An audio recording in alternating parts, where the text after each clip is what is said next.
अस्सलाम वालेकुम, welcome to our channel. उम्मीद है कि आप सब खैरियत से हो गए। आज की वीडियो बनाने का मकसद ये है कि मैं न्यू जो स्टूडेंट्स आए हैं या न्यू कपल्स आए हैं, जो भी लोग यूके में आए हैं, उनको बता सकें कि इंश्योरेंस जब आप गाड़ी ले लेते हैं ना, तो इसका जो सबसे बड़ा मसला है ना गाड़ी के बाद, वो उसकी इंश्योरेंस है। यूके में बात सही है कि गाड़ी रखना मुश्किल नहीं है, लेकिन उसकी जो मेंटेनेंस है ना, उसके बाकी अखराजात हैं वो बहुत एक्सपेंसिव आते हैं। तो अगर आप यहाँ पे इंश्योरेंस लेंगे तो आपको बहुत ज़्यादा मसाइल होंगे। पहला जो इसमें चीज़ है ना, वो ये है कि आपने कोशिश करनी है कि एज़ सून एज़ पॉसिबल आपने यूके ड्राइविंग लाइसेंस की तरफ जाना है। आते ही जितनी जल्दी हो इस काम को ख़त्म करें, ठीक है। आपने ड्राइविंग लाइसेंस की तरफ जाना है और अपना यूके ड्राइविंग लाइसेंस पास करता है। लेकिन अब जैसे हम आ गए हैं, इसको भी कम से कम 5 से 6 माह का ये प्रोसेस है जिसके अंदर ये कैरी आउट होता है, जिसमें आपको ड्राइविंग लाइसेंस मिल जाता है। लेकिन उससे पहले आप क्या करें, उससे पहले जो इंश्योरेंस आ रही है वो काफ़ी महंगी आ रही है, उसको किस तरह सस्ता करें, तो ये वीडियो हम आज आपको बताएंगे। तो वीडियो की तरफ जाने से पहले मेरे तमाम व्यूअर्स से गुजारिश है कि हमारे चैनल को सब्सक्राइब करें। अच्छा, अब ये सारी चीज़ें डिपेंड करती हैं कि गाड़ी आपने कौन सी ली है, गाड़ी की कंडीशन क्या है, गाड़ी के अंदर लगा क्या है, ठीक है। कोशिश करें कि गाड़ी 1 लीटर या 1.2 लीटर ले, इससे ऊपर जाने की कोशिश ना करें। जितनी आपकी गाड़ी की पावर ज़्यादा होगी उतना उसका इंश्योरेंस ज़्यादा होगी।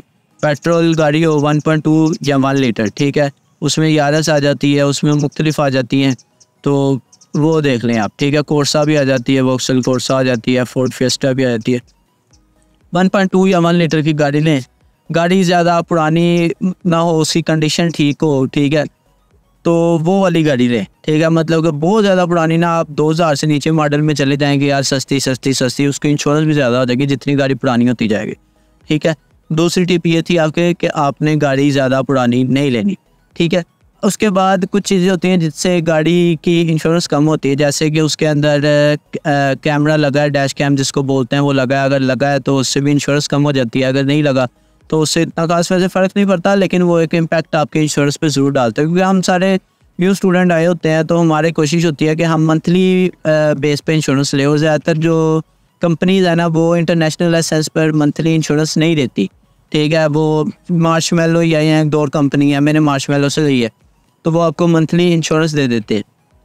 अच्छा, दूसरी टिप आपके पास ये है कि आपने गाड़ी की जो इंश्योरेंस जब आपने करवानी है ना, तो आपने उसके अंदर लिखना है कि मैं या मेरे पास इतना पुराना मतलब कि पाकिस्तान में मेरे पास मेरे पास 6 साल पुराना लाइसेंस है पाकिस्तान का। तो मैं उसमें मेंशन करूँगा कि मेरे पास 6 साल लाइसेंस है और मुझे इस चीज़ का आइडिया है कि गाड़ी कैसे चलनी है, क्या रूल्स एंड रेगुलेशंस है, मैंने वहाँ कोई एक्सीडेंट नहीं किया, ये वो सारी चीज़ें आपने लिख देनी है। फिर एक क्वेश्चन उसमें होता है जब आप कोटेशन ले रहे होते हैं कि आपने कितनी आपकी जो गाड़ी है वो किस जगह पे खड़ी होगी, रात को या दिन को, आपका यूजेज क्या है, यूजेज कम डालें, ठीक है। आप मुनासिब सा उसमें यूजेज डाल दें कि मैं 3000-4000 माइल सिर्फ इसको मैंने सालाना चलाना है, और उसके अंदर आप डालेंगे मैं सिर्फ सोशल के लिए यूज़ कर रहा हूँ, मैं अनएम्प्लॉयड हूँ, या मैं सिर्फ इसको एज अ स्टूडेंट यूज़ कर रहा हूँ। ये तमाम चीज़ें आप उसके अंदर लिखेंगे तो उससे आपकी इंश्योरेंस कम हो जाएगी। ये तो थी सीधी सीधी बातें। आप कुछ हैं जो टिप्स हैं आपको मैं देना चाह रहा हूँ। टिप्स ये है कि सबसे पहले ये है कि आपने कोशिश करनी है कि अगर आपने एक ही आईडी से ना बार बार इंश्योरेंस नहीं चेक करनी। दिन में बैठे हैं इंश्योरेंस चेक करी जा रहे हैं, इस टाइम बैठे हैं इंश्योरेंस चेक करी जा रहे हैं, नहीं। जितनी दफ़ा आप एक ही ईमेल एड्रेस से इंश्योरेंस चेक करेंगे आपकी इंश्योरेंस बढ़ जाएगी। या तो आप उसको ब्राउज़र को टोटली उसकी हिस्ट्री कुकीज़ सारा कुछ क्लियर करके उस ईमेल से करें, वरना बेस्ट ऑप्शन यही है कि आप नया ईमेल यूज़ करें और उस पर इंश्योरेंस चेक कर लें। बार बार चेक ना करें। जब आपको पता है यार अब मैंने करवानी ही करवानी है, ठीक है, बैठे हैं सारे, आपके पास डॉक्यूमेंट क्लियर है, पैसे हैं अकाउंट में, सारी चीज़ें हैं, तब आपने इंश्योरेंस करवानी है, ठीक है, तब उसको 1-2 दफ़ा सेटलमेंट चेक कर लें। फिर इसमें होता है कम्प्रीहेंसिव थर्ड पार्टी और थर्ड पार्टी थेफ्ट, ही है वो, ठीक है। कम्प्रीहेंसिव होता है कि सारी इंश्योरेंस उसमें कवर हो गए जिस तरह के मसाइल हो गए। थर्ड पार्टी हो जाएगा कि सिर्फ आपने अपनी ही जो आपको अगले की गाड़ी, लेट्स सपोज आपकी कोलिजन होती है, तो जो अगले की गाड़ी को नुकसान होगा इंश्योरेंस कंपनी सिर्फ उसी को पे करेगी, आपको पे नहीं करेगी, आपको अपनी खुद करवानी पड़ेगी। इस तरह भी आपकी इंश्योरेंस सस्ती हो जाती है, ठीक है। लेकिन जो इसमें मेन चीज़ है वो ये है कि जब आपने इंश्योरेंस करवानी है ना, तो आपने एक चीज़ ज़रूर चेक करनी है कि आज आप इंश्योरेंस करवाने लगे, आज इसका क्या रेट है। दिनों के हिसाब से रेट होता है। अगर आप 8 से 10 दिन के बाद की इंश्योरेंस डाल देंगे ना, तो आपके 50 to 60 पाउंड आपके पर मंथ आपके बच सकते हैं, ठीक है। जैसे कि मेरे पहले इंश्योरेंस चेक की मुझे 250 आ रही थी, लेकिन उसके बाद जब मैंने इंश्योरेंस अपनी डाली 2 वीक्स की, कि मैं 2 वीक्स के बाद चाहता हूँ कि मेरी इंश्योरेंस एक्टिव हो, तो मेरी जो इंश्योरेंस थी वो 250 से 185 होगी, और ये हर मंथ 185 मुझे पे करना होगा। तो मुझे बड़ी रीज़नेबल लगती है। एजेंट्स भी बैठे हैं इंश्योरेंस करवाने को, करवा देते हैं, कुछ ठीक होता है कुछ नहीं। तो लेकिन बात यह है कि कुछ उन्होंने आपके डाटा के साथ कमी पेशी करनी है, उसी वजह से आपकी इंश्योरेंस कम होगी।